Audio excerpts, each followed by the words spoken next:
بسم اللہ الرحمن الرحیم۔ ناظرین، اسلامی ہیروز کی پہلی قسط کے ساتھ میں طاہر ریاض حاضر خدمت ہوں۔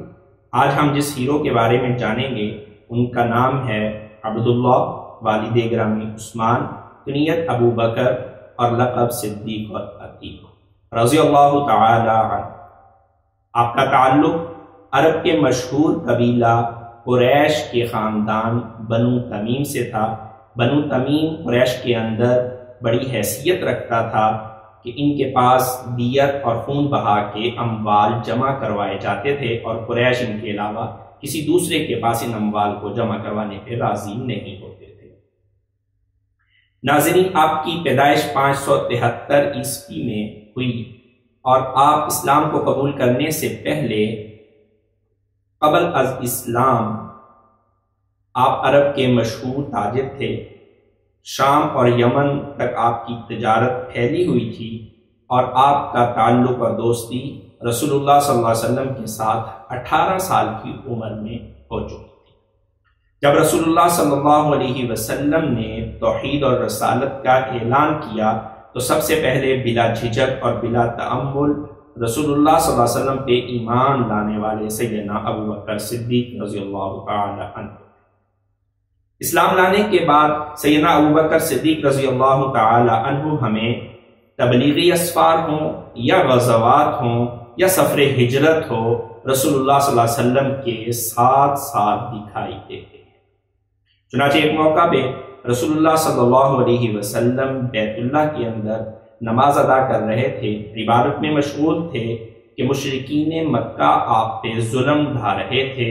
اتنے میں سیدنا ابو بکر صدیق رضی اللہ تعالیٰ عنہ کا وہاں سے گزر ہوا۔ جب دیکھا تو آگے بڑھے، اور آگے بڑھ کے عقبۃ بن معیط کو دھکا دیا جو رسول اللہ صلی اللہ علیہ وسلم پہ ظلم کر رہا تھا۔ وہ پیچھے گرا اور یہ کہا کہ اتقتلون رجلا ان یقول ربی اللہ، کہ کیا تم ایک ایسے بندے کو قتل کرنا چاہتے ہو جو کہتا ہے کہ میرا رب اللہ ہے، اور وہ اس بات پہ تمہارے پاس دلائل بھی لا چکا۔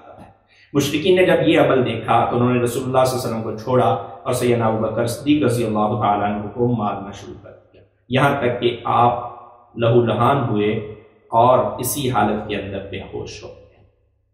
آپ کو اٹھا کے دار ارقم میں لے جایا گیا، اور رسول اللہ صلی اللہ علیہ وسلم کے دار ارقم میں گئے اور جا کے سیدنا ابو بکر صدیق رضی اللہ تعالیٰ عنہ کو بوسہ دیا۔ آپ کو رسول اللہ صلی اللہ علیہ وسلم نے اس دنیا کے اندر جنت کی بشارت ایک سے زائد مرتبہ دی۔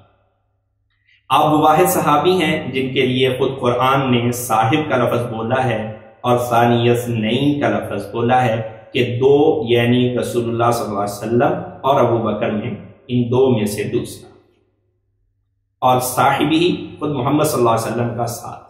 خود قرآن نے جس شخص کو صاحبی ہی کہا ہے، محمد کا ساتھی، وہ سیدنا ابو بکر صدیق رضی اللہ تعالی عنہ۔ آپ کے اس امت کے اوپر احسانات بہت زیادہ ہیں۔ جب رسول اللہ صلی اللہ علیہ وسلم نے پردہ فرمایا تو سب سے پہلے اس امت کو جو سہارا دینے والی شخصیت ہے وہ سیدنا ابو بکر صدیق رضی اللہ تعالی عنہ کی شخصیت تھی۔ لوگ غم کی حالت کے اندر پریشان تھے، اور سیدنا عمر فاروق رضی اللہ تعالی عنہ قسم کھا کھا کر کہہ رہے تھے کہ محمد رسول اللہ کے پہ موت واقع نہیں۔ اس دوران سیدنا ابوبکر صدیق رضی اللہ تعالی عنہ کھڑے ہوئے اور یہ فرمایا کہ جو اللہ کی عبادت کرتا ہے تو اللہ حی و قیوم ہے، اور جو محمد کی عبادت کرتا تھا فقد مات۔ تو محمد صلی اللہ علیہ وسلم رخصت ہو چکے ہیں، اور اس کے بعد آیت مبارکہ تلاوت کی، وما محمد الا رسول وقد خلت من قبل الرسل۔ اور صحابہ کہتے ہیں کہ جب ہم نے ابوبکر صدیق رضی اللہ عنہ کی زبان مبارک سے یہ آیت سنی تو ہمیں یوں محسوس ہو رہا تھا کہ آیا یہ ابھی دوبارہ یہ آیت مبارکہ نازل ہو رہی ہے۔ یہ سب سے بڑا کارنامہ، اس امت کے اوپر سب سے بڑا احسان سیدنا ابوبکر صدیق کا ہے کہ امت کو سہارا دیا۔ اور اس کے بعد لوگ جو مرتد ہونے لگ گئے تھے رسول اللہ صلی اللہ علیہ وسلم کے انتقال کے بعد، ان لوگوں کی سرکوبی کی، ان کو پکڑا، مدعیان نبوت کی سرکوبی کی، منکرین زکوٰۃ کا تعاقب کیا، اور ان سارے فتنوں کو حضرت ابوبکر صدیق رضی اللہ تعالی عنہ نے تھوڑے ہی وقت کے اندر کنٹرول کیا۔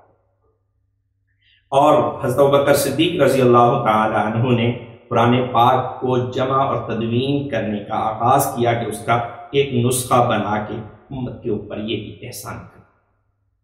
حضرت ابوبکر صدیق رضی اللہ تعالیٰ عنہ کی زندگی سے ہمیں بے شمار سبق ملتے ہیں۔ ان اسباق میں سے ایک سبق یہ ہے کہ جب انسان محمد الرسول اللہ کا کلمہ پڑھ لے، ان کی غلامی کو اختیار کر لے، تو پھر اس کی ذات، اس کی اولاد اور اس کا مال سارے کا سارا وہ اللہ اور اس کے رسول کا ہو جاتا ہے۔ جب بھی کبھی قربانی دینے کی، جب بھی کبھی نشاور کرنے کی ضرورت پیش آئے گی، تو ایک مومن بندہ سیدنا ابوبکر صدیق رضی اللہ تعالیٰ عنہ کی اس سنت کو زندہ کرے گا، اپنا مال، اپنی اولاد اور اپنی جان کو نچھاور کرنے کے لیے تیار رہے گا۔